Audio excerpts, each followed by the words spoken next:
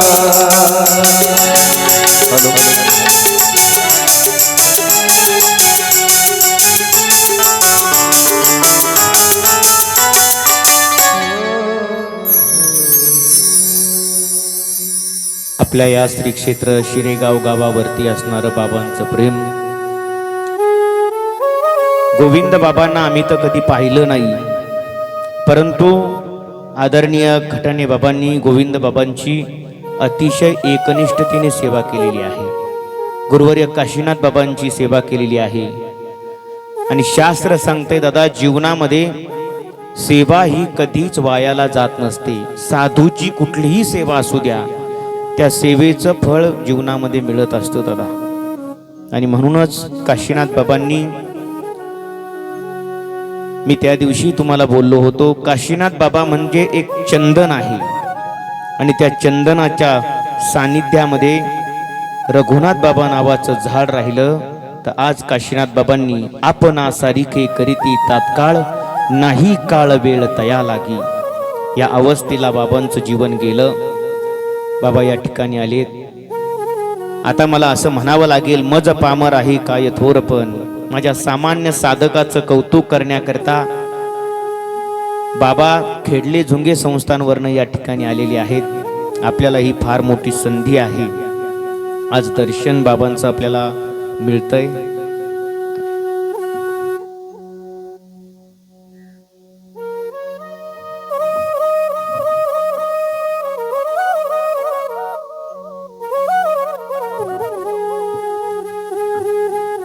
आज कथेचा पंचम दिवस आहे. कैलासवासी भगीरथ एकनाथ पाटील जाधव आज एक पितृछत रविभाऊंच्या जीवनातलं गेलेलं आहे. आणि त्या पितृछत्राचा शेवटचा विधी, शेवटचा सोहळा, ज्ञानोबाराय बोलतात, हा सोहळा असतो आणि तो सोहळा म्हणूनच साजरा करावा.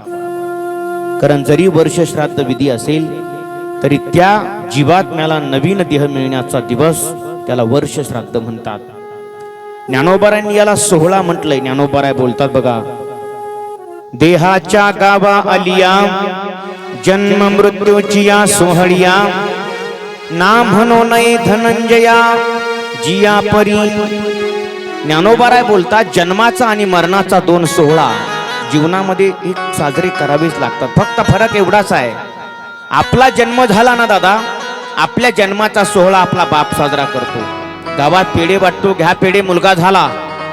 पण ज्या वेळेला आपलं पितृछत्र जातं, त्यावेळेला त्या पितृछत्राच्या मरणाचा सोहळा हा मुलाला साजरा करावा लागतो.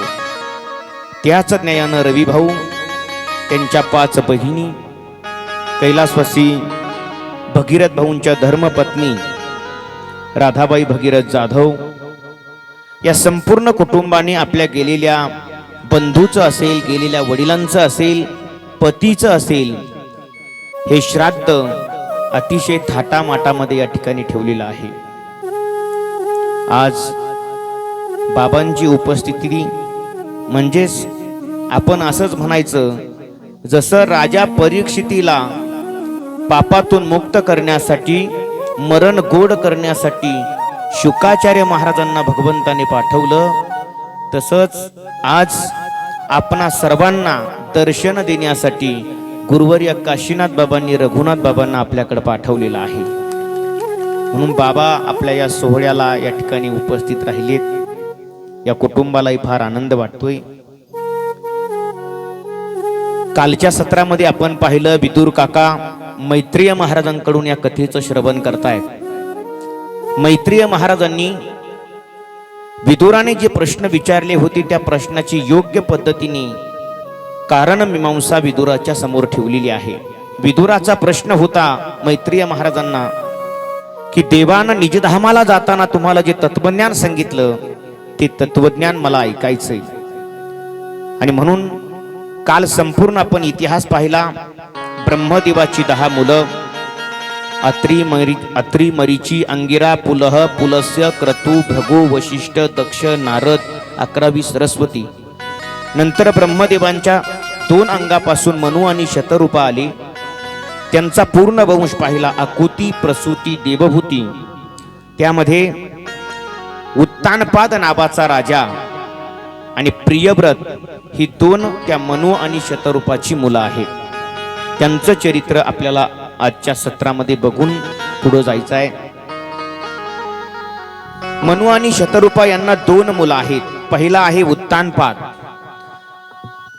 आणि दुसरा आहे प्रियव्रत. या प्रियव्रतानं विवाह केला नाही, परंतु नंतरच्या काळामध्ये ब्रह्मदेवानं त्याला विवाह करायला भाग पाडलं आणि त्याला समजावून सांगितलं की धन्य गृहस्थ आश्रम हा, आणि मग त्याने विवाह करायला परवानगी दिली. पण हा जो उत्तानपाद राजा आहे, हा उत्तानपाद राजा याच्या पत्नीचं नाव आहे सुनीती. या राजाला बऱ्याच काळ संतती झाली नाही, त्यामुळे या उत्तानपादानं दुसरा विवाह केला. दुसरी पत्नी तिचं नाव आहे सुरुची. भागवत असं वर्णन करताना सांगताय 2 पत्न्या आहेत, पण त्यामध्ये एक आवडती आहे आणि एक नावडती आहे. महिला मंडळ जसं तुम्ही पोथी वाचता त्याच्यामध्ये तुम्हाला येतं आटपाट नगर, तिथं एक राजा, त्याला 2 बायका, एक आवडती एक नावडती. तसंच या उत्तानपाद राजाला सुद्धा 2 पत्न्या आहेत. भागवत असं बोलतय जाया उत्तानपादस्य सुनुती सुरुचिस्तयोः सुरुची प्रियसीर प्रत्युर नेतरा यत सुतो ध्रुवहा. भागवत सांगताय सुरुची आणि सुनीती याचा अर्थही सांगितलाय. सुरुची, रुची म्हणजे आवड, आणि सुनीती म्हणजे नीतिमत्ता. या व्यावहारिक जगामध्ये जीव जगत असताना 2 प्रकाराने वागत असतो. काही जीव आवडीनुसार वागतात आणि काही जीव नीतिमत्तेनुसार वागतात. जे जीव आवडीनुसार वागतात त्यांना उत्तम भोग भोगायला मिळतात, आणि जे जीव नीतिमत्तेनुसार वागतात त्यांना ध्रुवपद प्राप्त होत असतं. अशा ह्या 2 पत्न्या. आता उत्तानपाद शब्दाचा अर्थही आहे. उत्तानपाद ही अवस्था आहे. खाली डोकं आणि वर पाय या अवस्थेला उत्तानपाद अवस्था म्हणतात. आपण सगळे उत्तानपादच आहोत, कारण आईच्या गर्भामध्ये असताना आपली जी अवस्था होती ना, ती अवस्था याच पद्धतीची होती, खाली डोकं आणि वर पाय. म्हणून जीव हाच उत्तानपाद आहे. आणि त्या उत्तानपाद राजाच्या जीवनामध्ये घडलेल्या घटना आहे. त्या उत्तानपाद राजाला बऱ्याच दिवस संतती झाली नाही, परंतु कालांतराने असं झालं या राजाच्या 2ही पत्न्या गर्भवती झाल्या. दोघींनाही मुलं झाली. सुरुची नावाची जी पत्नी आहे तिला उत्तम नावाचा मुलगा झाला, आणि सुनीती नावाची जी पत्नी आहे तिला ध्रुव नावाचा मुलगा झाला. हळूहळू मुलं मोठी होऊ लागली. 5 वर्षाचं वय झालं. एक दिवसाची घटना, राजा आपल्या आसनावर बसलेला आहे. उत्तम आणि ध्रुव 2ही मुलं तिथं खेळतायत. खेळता खेळता ही 2ही मुलं राजाकडे गेली. राजाच्या मांडीवर बसली. राजालाही हरीक वाटला. 2ही मांडीवर 2 बालकांना बसवलं आणि राजा खेळू लागला त्यांच्या बरोबर. परंतु तेवढ्यामध्ये सुरुची नावाची आई आली आणि तिनं बघितलं ध्रुव आणि उत्तम राजाच्या मांडीवर बसले. तिला असं वाटत होतं राजाच्या मांडीवर बसण्याचा अधिकार फक्त माझ्याच मुलाचा आहे, उत्तमाचा. ध्रुवाचा तो अधिकार नाही. ती लांबूनच ध्रुवाला पाहिल्याबरोबर ओरडू लागली, ए ध्रुवा खाली उतर. ध्रुव म्हणू लागला, का? मी माझ्या वडिलांच्या मांडीवर बसलोय, खाली उतर म्हणते ना तुला. ध्रुव उतरत नाहीये. ही सुरुची धावत पळत गेली, ध्रुवाचा हात पकडला आणि त्याला फरफटत खाली ओढलं. ध्रुव रडायला लागला. छोटस लेकरू रडत रडत आपल्या आईकडे गेलं आणि आईला म्हणू लागला, आई मला सुरुची आईनं बाबाच्या मांडीवरून ढकलून दिलं ग. पण आई मला ढकलून देताना ती असं बोलत होती, तुला जर खरंच राजाच्या मांडीवर बसायचं असेल तर जा वनात साधना कर, देवाला प्राप्त करून घे आणि देवाला म्हण मला सुरुची आईच्या पोटी जन्माला घाल आणि मग तुला राजाच्या मांडीवर बसता येईल. आई मला नाही ग तिथं बसू दिलं. आई मला असं ठिकाण मिळवायचंय ना की त्या ठिकाणावर बसल्यानंतर मला कोणीही खाली ढकलू शकत नाही, असं मला अढळपद मिळवायचंय. तर ती सुनीती नावाची आई त्या ध्रुवाला म्हणते, बाळा अरे मग त्या सुरुचीनं तुला काय वाईट सांगितलं? बघा सावत्र आई विषयी सुद्धा चांगले वाक्य जिचे निघाले ना तिलाच म्हणतात सुनीती. काही वाईट सांगितलं नाही बाळा तुला. ती सांगते ते योग्य आहे. जा वनात साधना कर, देवाला प्राप्त करून घे आणि देवाकडे काहीतरी तुला अढळपद मागून घे. आईचा शब्द शिरोधार्य मानला आणि ध्रुव आता वनात जायला तयार झाला. वनाच्या दिशेने निघाला. भगवंताला कळालं आपला भक्त आपल्याकडे येतोय. भगवान परमात्म्यानं नारदजी महाराजांना आज्ञा दिली. नारदजी महाराज ध्रुवाच्या समोर आले आणि विचारू लागले, काय रे बाळा कुठं निघालास? म्हणे वनात. कशाला? देवाची प्राप्ती करायला. नारदजी महाराज म्हणतात, अरे बाळा वनामध्ये हिंस्र पशु आहे, तुला खाऊन टाकतील. ती तू छोटासा आहे. ध्रुवजी म्हणू लागले, आता काहीही झालं तरी चालेल, देह जावो अथवा राहो, पांडुरंगी दृढ भावो, आता परत माघारी फिरणार नाही. हा चिने माता न फिरे माघारी. मला त्या गोविंदाच्या शेजारी बसायचंय. आता मात्र नारदजी महाराज ध्रुवाला आशीर्वाद देतात, जा बाळा माझा आशीर्वाद आहे तुला, नक्की तुला भगवान भेटतील. नारदजी महाराजांनी ध्रुवाच्या डोक्यावर हात ठेवला आणि बाळ हा शब्द वापरला तर ध्रुवाला आपल्या आईची आठवण झाली. कारण असा आहे, संत म्हणजे आईच आहे आणि भगवान म्हणजे पिता आहे. आईनं एकदा आशीर्वाद देऊन पाठवलं ना तर भगवान त्याला स्वीकारतोच महाराज. फक्त आपण संतांच्या माध्यमातून गेलं पाहिजे. ज्याला कुणाचा सहारा नसतो ना दादा, त्याला या जगामध्ये संतांचा सहारा मिळत असतो. लक्षात ठेवा. आपलं चुकतं कुठं माहितीये? आपल्या जीवनामध्ये एखादं संकट आलं, सगळे दरवाजे बंद झाले की आपण त्या बंद दरवाजाला धडका मारत बसतो. पण एक गोष्ट ध्यानात ठेवा, ज्या दिवशी सगळे दरवाजे बंद होतात ना त्या दिवशी त्याचा दरवाजा उघडत असतो. त्याला हाक मारा अंतकरणातून, तो नक्की धावून येतो दादा. पण याच्या करता तुम्हाला अगोदर तो यावा आपल्याला भेटण्याकरता, याच्या अगोदर संत सेवा तुमच्या जीवनामध्ये घडली पाहिजे दादा. फार महत्वाची आहे ती. ज्या वेळेला आमच्यासारखे हजारो विद्यार्थी आळंदीला जातात, ज्ञानोबारांच्या जवळ जातात, समाधीवर डोकं ठेवतात आणि ज्ञानोबारांना हात जोडून मागणी करतात, माऊली कुणी नाही हो आता मला, तुम्हीच माझी आई, तुम्हीच माझे बाबा, मला सांभाळा बरं. ज्ञानोबाराय कितीही विद्यार्थी आळंदीत गेले ना, सगळ्या विद्यार्थ्यांच्या भोजनाची राहण्याची व्यवस्था करतात दादा. म्हणून एका कवीनं एका ठिकाणी म्हटलंय बघा, बेसहारो को सहारा तेरे आलंदी में है, मामूली अदा बुद नजारा तेरे आलंदी में है, अब कहाँ जाऊं मामूली तेरे दर को छोड़कर, अब तो है जीवन बिताना तेरी आलंदी में है, बेसहारों को सहारा तेरी आलंदी में है. सांभाळता तू माऊली त्याला, फक्त म्हणा माऊलीला मला कोणी नाही तुमच्याशिवाय. अहो आम्ही आळंदीला गेलो तेव्हा काय परिस्थिती होती? हीच परिस्थिती. घरचा काय आधार होता? परिस्थिती घरचीच गरिबीची, तर तिकडे कुठून पैसा येणार?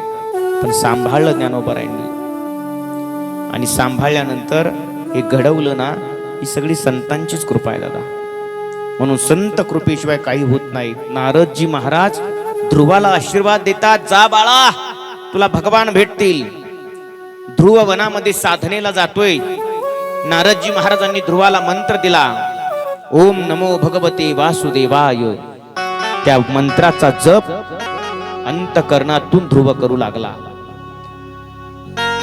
ध्रुवानं कधी कधी 8 दिवसातून एकदा काहीतरी फळं खावी. नंतरच्या काळात तर त्यानं फक्त पाणी पिऊन साधना सुरू केली.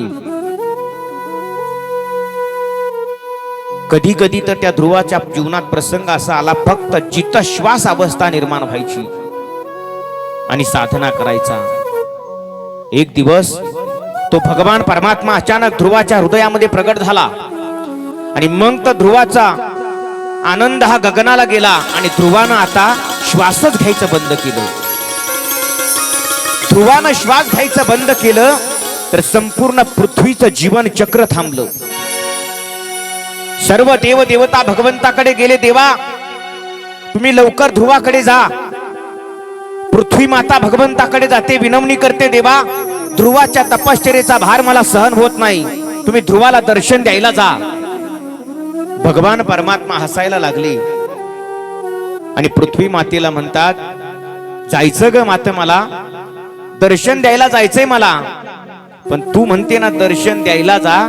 ऐक माते, मी ध्रुवाला दर्शन द्यायला नाही जाणार, मी ध्रुवाचं दर्शन घ्यायला जाणार आहे. भगवान हा भक्ताचं दर्शन घेण्याकरता येतो महाराज. आणि मग ध्रुवाच्या अंतकरणामध्ये भगवंताची मूर्ती आहे, शंख चक्र गदाधारी. पण ध्यान करत असताना अचानक ती मूर्ती गुप्त झाली, अंतर्धान पावली. तसं ध्रुवानं आपले नेत्र उघडले आणि समोर पाहिलं तर 60 विला राहे हृदय संपुष्टी, बाहेर धाकुटी मूर्ती उभा. शंख चक्र गदाधारी भगवान परमात्मा साक्षात ध्रुवाच्या समोर उभा होता. ध्रुवाच्या मुखातून शब्द निघत नव्हते. भगवंताने आपल्या हातातला शंख घेतला आणि ध्रुवाच्या गालाला लावला तर ध्रुव वेदापेक्षा सुंदर रुचा बोलू लागला महाराज. योंत प्रविश्य मम वाच्य मिमां प्रसुप्तां संजीवयत्यखिल शक्तिधर स्वधाम्नां अन्यौश्च हस्तचरण श्रवणत्वगादिं प्राणान् नमो भगवते पुरुषाय तुभ्यं. भगवान परमात्म्याने ध्रुवाची मनोभावे पूजा केली, ध्रुवाचं दर्शन घेतलं आणि ध्रुवाला विचारू लागले, माग ध्रुवा तुला काय पाहिजे. ध्रुव देवाला म्हणतो, देवा तुम्ही मिळालात मला, बाकी काहीच नको. भगवान म्हणतात, ध्रुवा मला माहिती आहे तू कशासाठी इकडे आलाय, तुला अढळपद पाहिजे ना. ऐक ध्रुवा, तुझ्या वडिलांच्या नंतर तू 36,000 वर्ष राज्य करशील, तुला संतांचा संघ घडेल. आणि ध्रुवा आतापर्यंत कुणासाठीच मी जो लोक तयार केला नाही, असा ध्रुव लोक मी तुझ्यासाठी तयार करेल की त्या लोकामध्ये सगळ्या व्यवस्था असणार आणि त्या लोकामध्ये तुला जायला मिळेल. आता मात्र ध्रुव भगवंताचं दर्शन आणि शब्द प्रमाण मानून आपल्या राजवाड्यामध्ये येतोय. आल्याबरोबर ध्रुव पहिल्यांदा कुणाच्या दर्शनाला गेला हो? ज्या आईनं ध्रुवाला ढकलून दिलं होतं ना सिंहासनावरून, त्याच आईच्या दर्शनाला गेला. पायावर डोकं ठेवलं तर सुरुची माता लाजली, ध्रुवा लाजवतोयस का रे मला दर्शन घेऊन. ध्रुव सांगतोय, नाही ग आई, अगं तुझे माझ्यावर अनंत उपकार आहेत आई. अगं तू जर मला सिंहासनावर ढकलून दिलं नसतं तर मी कशाला वनात गेलो असतो, मला कशाला भगवान मिळाला असता. आई हे सगळं मिळालंय ना, हे तुझ्या मुळे मिळालंय. वंदन केलं महाराज ध्रुवानं आईला. आणि ऐका, वंदनानं वैर जातं आणि ज्याचं वैर गेलं ना त्यालाच वैष्णव म्हणतात, ध्यानात ठेवा. वंदन केलं पाहिजे महाराज. आणि आता मात्र ध्रुव त्या ठिकाणी आनंदाने राजकारभार पाहू लागला. ध्रुवाचे वडील बद्रिकाश्रमाला निघून गेले. पुढे चालत असताना ध्रुवाचा जो भाऊ होता उत्तम, त्याचं यक्षाबरोबर युद्ध झालं आणि त्या युद्धामध्ये हा उत्तम मारला गेला. या उत्तमाची आई सुरुची त्याला शोधायला जंगलात गेली. त्या जंगलाला वनवा लागला तर त्या वणव्यामध्ये त्या आईचं शरीर सापडलं आणि ती जळून भस्म झाली महाराज. ध्रुवाला कळालं माझ्या बंधूला यक्षानं मारलं. ध्रुवानं यक्षावर आक्रमण केलं. यक्षाचं आणि ध्रुवाचं युद्ध सुरू झालं. ध्रुव आठवत नाहीये. आता सृष्टीवर प्रलय होतो की काय असं वाटायला लागलं. पण त्याच वेळेला ध्रुवाचे आजोबा मनु आणि ब्रह्मदेव त्या ठिकाणी प्रगट झाले. ध्रुवाला युद्ध थांबवण्याची विनंती केली. ध्रुवानं मनुचं आणि ब्रह्मदेवाचं ऐकलं, युद्ध थांबवलं. कुबेर प्रसन्न झाला. माग ध्रुवा, तुला काय पाहिजे? ध्रुवानं सांगितलं, जर देणारच असाल मला काही तर माझ्या चित्तातून भगवंताचं स्मरण कधीच जाऊ नये असं मला काहीतरी द्या. भगवंताची स्मृती मला प्राप्त करून द्या. आणि मग कुबेरानं ध्रुवाला आशीर्वाद दिला. त्याच्यानंतर ध्रुवानं बऱ्याच काळ त्या ठिकाणी राज्य केलं. आणि ध्रुवानं नंतर आपलं राज्य आपला उत्कल नावाचा मुलगा त्याच्या स्वाधीन केलं. आणि ध्रुव आता बद्रिकाश्रमाला साधने करता निघून गेलाय. साधना करू लागला. साधना करून वैकुंठातील ध्रुवाला नेण्याकरता विमान आलं. त्या विमानामध्ये ध्रुव बसलाय आणि ते विमान ध्रुवाला घेऊन ध्रुव लोकाला गेलंय. भगवंताने निर्माण केलेला तो लोक, त्या लोकाला ध्रुवाला जायला मिळालं, अढळ पद मिळालं. म्हणून महाराज बोलतात, अढळपती बाळ बैसविला ध्रुव क्षीराचा सागर उपमन्या. हे जसं घडलं ना सत्ययुगात, तसं हे कलियुगात सुद्धा घडलं महाराज. मनी रामेश्वर सकळा पुसोनी गेला तो विमानी बैसोनिया. रामेश्वर भट्ट सांगतात, मी माझ्या उघड्या डोळ्यानं पाहिलं. सगळ्या जगाला विचारून जगद्गुरु तुकोबाराय सदेह वैकुंठाला गेली. सदेह गेली महाराज. ही घटना सत्ययुगात घडली आणि एकदा कलियुगात घडली. तसा ध्रुव लोकाला गेला. ध्रुवाच्या नंतर उत्कल नावाचा राजा, त्याच्यानंतर पुढे त्याच वंशामध्ये अंग नावाचा राजा झाला. त्या अंगाला एक मुलगा झाला, त्याचं नाव आहे वेन. हा वेन दुराचारी होता, पण तो ब्राह्मणांना मानत होता. ब्राह्मणांनी त्याला दान मागितलं, तुझं आयुष्य पाहिजे. म्हणून त्यानं आयुष्य दिलं. त्याचं शरीर तिथं खाली सुटलं. त्याच्या आईनं ते शरीर एका नावेमध्ये टाकलं आणि नाव पाण्याच्या प्रवाहामध्ये निघाली. त्या नावेमध्ये जात असताना त्या माऊलीने तिच्या मुलाच्या त्या शरीराचं मंथन केलं. त्या मंथनातून एक काळा कभिन्न पुरुष बाहेर आला. ते त्या वेनाचं पाप होतं. ते वनामध्ये निघून गेलं. परत त्याच्या शरीराचं मंथन केलं तर त्याच्या शरीरातून स्त्री आणि पुरुषाची जोडी बाहेर आली. ती स्त्री आणि पुरुषाची जोडी म्हणजे प्रत्यक्ष लक्ष्मी नारायण प्रगट झाले. भगवंताचे जे आपण 24 अवतार पाहतोय ना, त्या 24 अवतारापैकी हा एक अवतार आहे पृथु अवतार. बोला पृथु भगवान की. पृथु भगवंताचं प्राकट्य झालं महाराज. प्रत्यक्ष लक्ष्मी नारायण आले. पृथु आणि आर्ची. आता ही आर्ची म्हणजे तुम्ही पाहिलेल्या चित्रपटातली नव्हती, तर ही साक्षात माता आहे, जगदंबा आहे. लक्ष्मी नारायण प्रगट झाली महाराज या पृथ्वीच्या वंशामध्ये. नंतर याच पृथ्वीनं जलाशय निर्माण केली, 99 यज्ञ निर्माण केली आणि त्याला सनकादिकांचा संघ घडला आणि ते पृथ्वी भगवान निजधामाला निघून गेले. याच पृथ्वीच्या वंशात पुढे प्राचीन बही नावाचा राजा झाला. या प्राचीन बहीला 10 मुलं झाली. त्यांचं नाव आहे प्रचेतस. बापाच्या आज्ञेवरून ती प्रचेतस वनामध्ये निघून गेली साधनेला. पण हा जो प्राचीन बही होता हा कर्मकांडी होता. हा काय करायचा? यज्ञ करायचा. पण त्या यज्ञामध्ये भोजनाची व्यवस्था करण्याकरता पशुचा बली द्यायचा. नारदजी महाराज त्याला भेटले आणि नारदाने सांगितलं, अरे तुझ्या पशुला मारतोय ना, हे बघ तेच पशु तुला पुढं वर नोचून नोचून खाण्यासाठी तयारीत आहे. त्याला त्या पापातून मुक्ती मिळण्याकरता पुरंजन आख्यान सांगितलं आणि नंतर तो प्राचीन बही मुक्त झाला. आपलं राज्य प्रचेतसांना दिलं. या प्रचेतसांचा विवाह सुद्धा वारक्षिणी नावाच्या वृक्षकन्येबरोबर झाला. आणि या वारक्षिणी नावाच्या वृक्षकन्येपासून या प्रचेतसांना एक मुलगा झाला. त्या मुलाचं नाव आहे दक्ष. आता तुम्ही म्हणाल का हो महाराज, परत दक्ष कसा काय आला? तर असा आहे, या दक्षाला परत एक जन्म मिळाला दुसरा, आणि तोही तिथं दक्ष रूपानं झाला. नावही दक्षच मिळालं. याची कथा पुढे आपल्याला बघायला मिळणार आहे. या ठिकाणी चतुर्थ स्कंद समाप्त झालेला आहे. स्कंदाला सुरुवात होणार आहे. या पंचम स्कंदामध्ये 26 अध्याय आलेले आहेत. याच्यामध्ये 2 परमहंसांची कथा आलेली आहे. एक आहे ज्ञानी परमहंस आणि दुसरे आहे भक्त परमहंस. ज्ञानी परमहंस आहेत भगवान ऋषभदेव आणि भक्त परमहंस आहेत महाराज भरतजी. यांचं चरित्र या पंचम स्कंदामध्ये आलेलं आहे.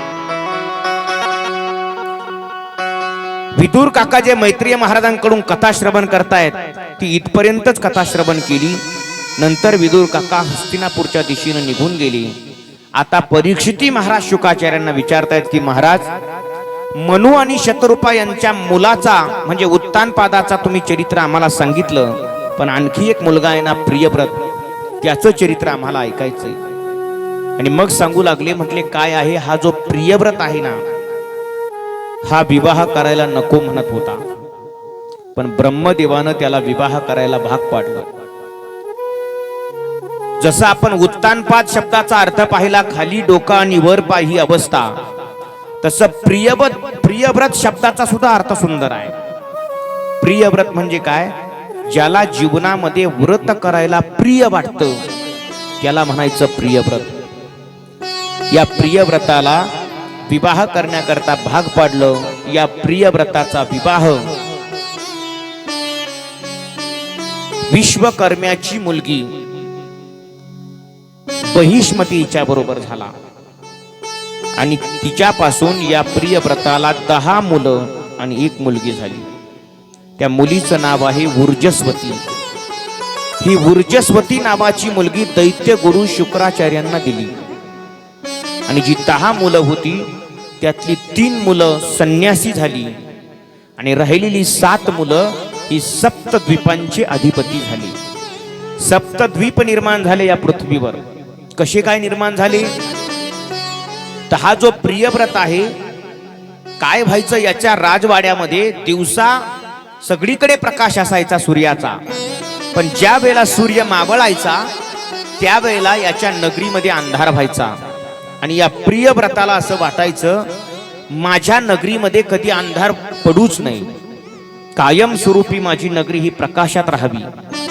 म्हणून या प्रियव्रतानं काय करावं, सायंकाळी सूर्य मावळला की याच्याकडे एक रथ होता, अतिशय दैदिप्यमान असणारा रथ, की जसा सूर्य उगवला असा त्या रथाचा प्रकाश पडायचा. मग या प्रियव्रतानं काय करायचं, सूर्य मावळला की रथामध्ये बसायचं आणि पृथ्वीची प्रदक्षिणा मारायची. ही पृथ्वी प्रदक्षिणा मारत असताना त्याच्या रथापासून 7 खड्डे तयार झाले.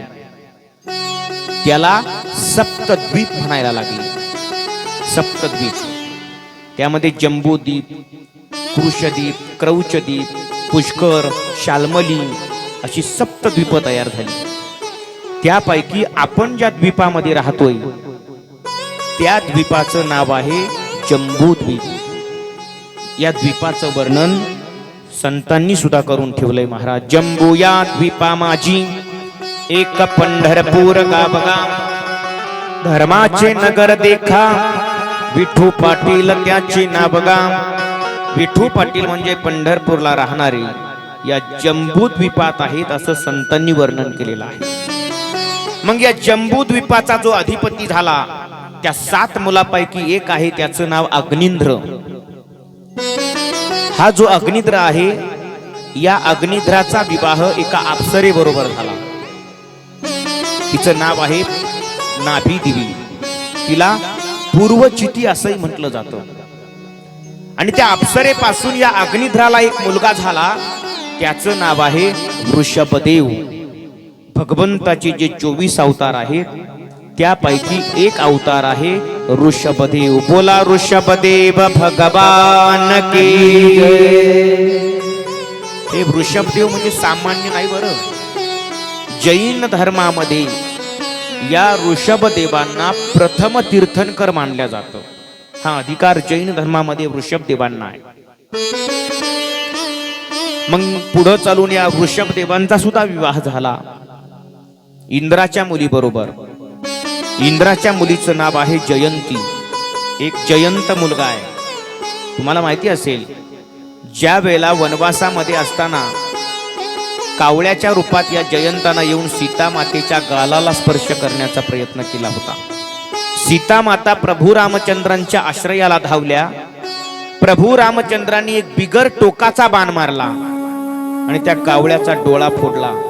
म्हणून कावळ्याला डोळे 2 दिसत असले तरी आतलं बुबुळ मात्र एकच आहे. तो सगळीकडे एकच बुबुळ गरगर गरगर फिरवतो असा तो कावळा. आणि त्या जयंताची बहीण जयंती हिच्या बरोबर ऋषभदेवाचा विवाह झाला आणि ऋषभदेवाला त्या जयंतीपासून 100 मुलं झाली. आता हे थोडं ऐकायला नवल वाटतं पण ही सत्ययुगातली गोष्ट आहे. 100 मुलं. ऋषभदेवाने आपल्या मुलांनाच उपदेश केला की बाबा हो, हा जो देह मिळालाय ना हा भोगासक्त होऊन मरण्याकरता मिळाला नाही. तुम्ही जर भोगच भोगत बसला तर रोग जडल्याशिवाय राहणार नाही. कारण जिथं भोग असतो तिथं रोग असतो आणि जिथं प्रभू प्रेमाचा भोग असतो ना महाराज तिथं मोक्ष असतो. म्हणून भोग भोगण्यासाठी मिळालं नाही. बडे भाग मानुष तन पावा स्वर्गीची अमर इच्छिताती देवा. हा देह मिळण्याकरता स्वर्गातले इंद्रदेव चंद्रदेव हे सुद्धा तयारीत आहेत पण त्यांना मिळत नाही. आणि तो मिळालाय भोगासक्त होऊन मरण्यासाठी नाही. भगवंताचं भजन करा, साधना करा. त्यांना तो उपदेश लागू झाला आणि त्या 100 मुलापैकी 81 मुलं ब्रह्मचारी राहिली. 9 मुलं नवनारायण झाले. 9 मुलं संन्यासी झाले. आपण जे कवी नारायण, हवीरभू नारायण, पिप्पिलायन नारायण, विभू नारायण, करभाजन नारायण हे जे बघतो ना हे नवनारायण. असे 99 मुलं निघून गेले. एक मुलगा राहिला. त्या मुलाचं नाव आहे महाराज भरतजी. कारण आता सगळे संन्यासी झाले तर राज्य चालवायला कुणी नको का, म्हणून भरताकडे राज्य सोपावलं. ऋषभदेव महाराज वनामध्ये निघून गेले. साधना करून विदेही अवस्था झाली. हे ऋषभदेव कधी कधी झाडाला उलट टांगून घ्यायची, कधी कधी अजगरासारखं पडूनच राहायची, कधी पाण्यामध्ये पोहतच राहायचे, तर कधी अनेक अनेक पशु पक्ष्यांचे आवाज काढायची. विदेही अवस्था झाली आणि भगवंताची साधना करत करत एक दिवस त्या वनाला वनवा लागला आणि त्यामध्ये ऋषभदेव भगवंतानं आपलं शरीर सोडलं महाराज. आता मात्र भरत राज्य करू लागला आणि ज्या ठिकाणी भरत राज्य करतोय त्या क्षेत्राचं नाव आहे अजनाब पर्व. 10,000 वर्ष या भरताने या अजनाब पर्वतावर राज्य केलं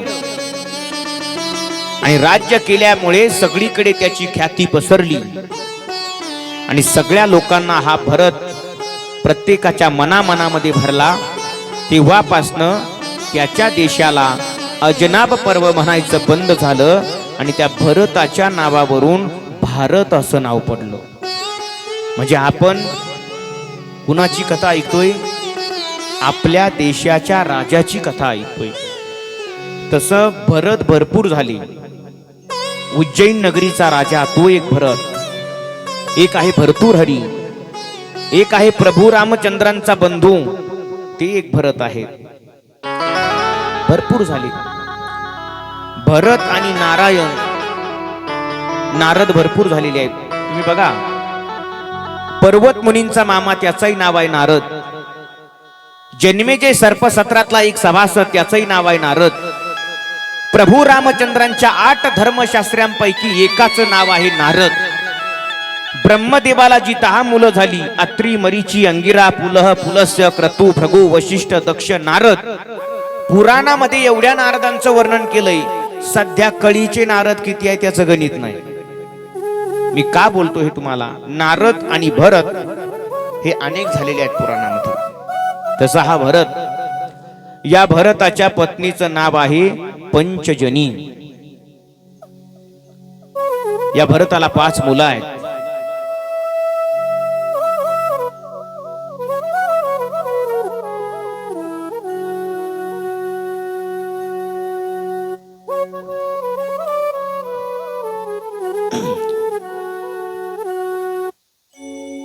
बाबा आता आजारी असल्यामुळे जास्त वेळ बैठक हे सगळं करणं शक्य नाहीये, म्हणून आरामाकरता बाबांना जावं लागतंय.